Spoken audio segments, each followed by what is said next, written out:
दोस्तों, हम प्रभु श्री राम और रामायण की कथा अपने बचपन से सुनते चले आ रहे हैं। श्री राम रावण समेत हम उन सभी प्रसिद्ध चरित्रों और उन घटनाओं के बारे में जानते हैं जिनका जिक्र हमें ज्यादा सुनने को मिलता है। परंतु दोस्तों, रामायण में उन पात्रों ने भी बड़ी अहम भूमिका निभाई है जिनका वर्णन बहुत कम है, जैसे कुंभकर्ण। दोस्तों, हम सब ये जानते हैं कि रामायण में रावण ने कुंभकर्ण को श्री राम से लड़ने के लिए भेजा था और वो भी श्री राम के हाथों मारा गया था। परंतु दोस्तों, महर्षि वाल्मीकि द्वारा रचित वास्तविक रामायण में कुंभकर्ण का सिर्फ इतना छोटा वर्णन नहीं है। महर्षि वाल्मीकि ने रामायण में कुंभकर्ण के विषय में बहुत कुछ बताया है तथा उसकी गुफा का भी वर्णन किया है। कुंभकर्ण की गुफा कुंभकर्ण से भी ज्यादा मायावी और रहस्यमयी थी, जिसके बारे में जानकर अवश्य ही आप चकित हो उठेंगे।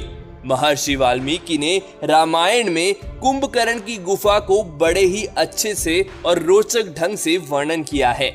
उन्होंने बताया है कि कुंभकर्ण की गुफा उसी के समान विकराल और विशाल थी, जो खासकर कुंभकर्ण के लिए ही बनाई गई थी।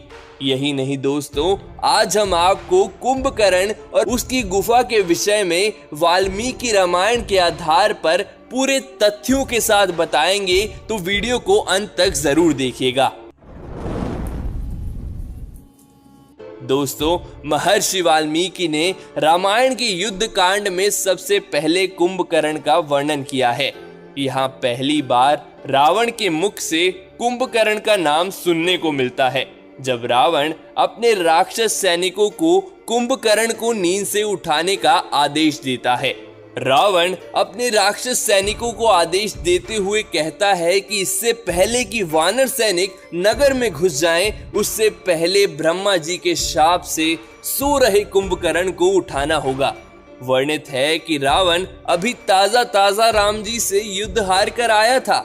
श्री राम ने न सिर्फ रावण को बाणों से घायल कर दिया था, बल्कि उसके मुकुट और बाणों को तोड़कर उसके घोड़े और सारथी को भी मार दिया था।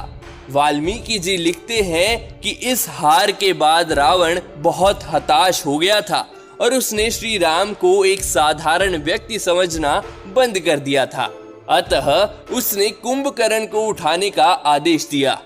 युद्ध कांड में पहली बार यहाँ महर्षि वाल्मीकि कुंभकर्ण की गुफा का वर्णन करते हैं, जब रावण के आज्ञा अनुसार उसके सैनिक कुंभकर्ण को उठाने के लिए उसकी गुफा में जाते हैं।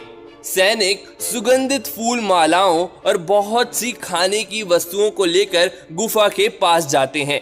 वाल्मीकि जी लिखते हैं कि गुफा का द्वार बहुत ही ऊंचा तथा कई योजन लंबा और चौड़ा था। गुफा के अंदर से सैनिकों को सुगंधित फूलों की खुशबू आ रही थी तथा गुफा अंदर से बहुत ही मनमोहक भी थी। परंतु उस गुफा के अंदर सो रहा विशालकाय कुंभकर्ण इतने विकराल रूप से अपनी सांसें खींच और छोड़ रहा था, जिससे वो महाबली राक्षस सैनिक भी अच्छे से गुफा में घुस नहीं पा रहे थे। वे बड़ी मेहनत से गुफा के अंदर घुसे और उन्होंने उस गुफा का चमचमाता हुआ फर्श देखा, जो शुद्ध सोने का बना हुआ था। ये घटना बताती है कि वास्तव में उस समय लंका सोने की थी और वहां मौजूद हर वस्तु सोने की ही तरह थी।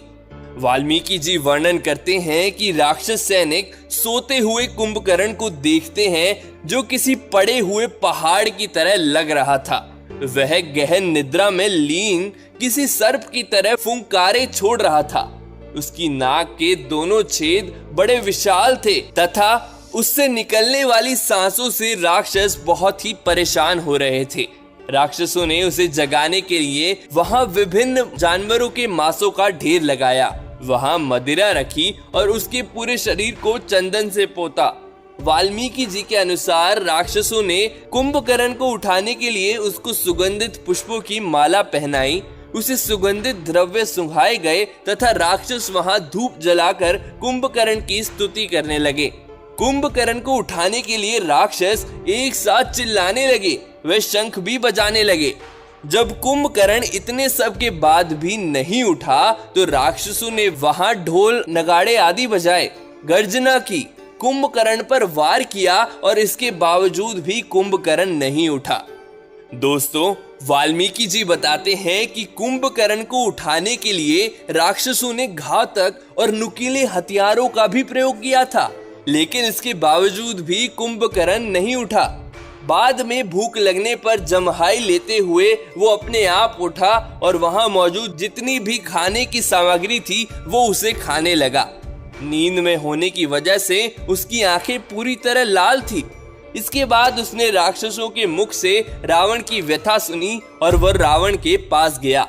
तो दोस्तों, इस प्रकार राक्षसों ने कुंभकर्ण को उठाने के लिए बड़ी मुश्किलों का सामना करना पड़ा था। इस प्रकार महर्षि वाल्मीकि ने कुंभकर्ण और उसकी गुफा के बारे में युद्ध कांड में बड़े अच्छे तरीके से वर्णन किया है। दोस्तों, ऐसा माना जाता है कि कुंभकर्ण की जो विशालकाय गुफा थी वो आज भी श्रीलंका के किसी गुप्त पहाड़ी पर मौजूद है, जहां पहुंचना आज भी उतना ही मुश्किल है कि जितना तब था। दोस्तों, महर्षि वाल्मीकि लिखते हैं कि कुंभकर्ण रावण से कहता है कि एक हितैषी भाई का जो कर्तव्य होता है मैं वही करूंगा। तुम देखना कि आज रण क्षेत्र में मैं तुम्हारे शत्रुओं का कैसे नाश करता हूँ। हे महाबाहो, आज जब मैं युद्ध भूमि में लक्ष्मण सहित राम को मार डालूंगा तब तुम देखना कि वानर सेना कैसे भागती है। आज तुम मेरे द्वारा लाया गया राम का कटा हुआ सर देखना। हे महाबाहो, तुम हर्षित होना और सीता दुखी होगी तथा राक्षस भी आज राम का नाश देखेंगे।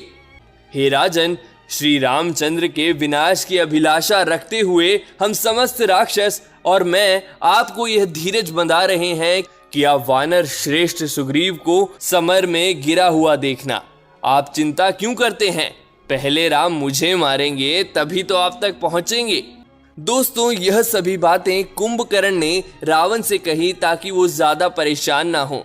इस प्रकार कुंभकर्ण रावण की आज्ञा लेकर अपनी इन बड़ी बड़ी इच्छाओं के साथ युद्ध भूमि में गया, जहां उसने अपना कौशल भी दिखाया। कुंभकर्ण के आते ही वानर सेना में कोलाहल मच गया तथा उसने वीर वीर वानरों को परास्त कर दिया। परंतु दोस्तों, यह बात तो हम सब जानते ही हैं कि अंत में वो श्री राम के हाथों वीर गति को प्राप्त हो गया और उसकी इच्छाएं अधूरी रह गई। तो दोस्तों, इस प्रकार रामायण में कुंभकर्ण का अध्याय बड़े दुख और निराशा के साथ खत्म हुआ।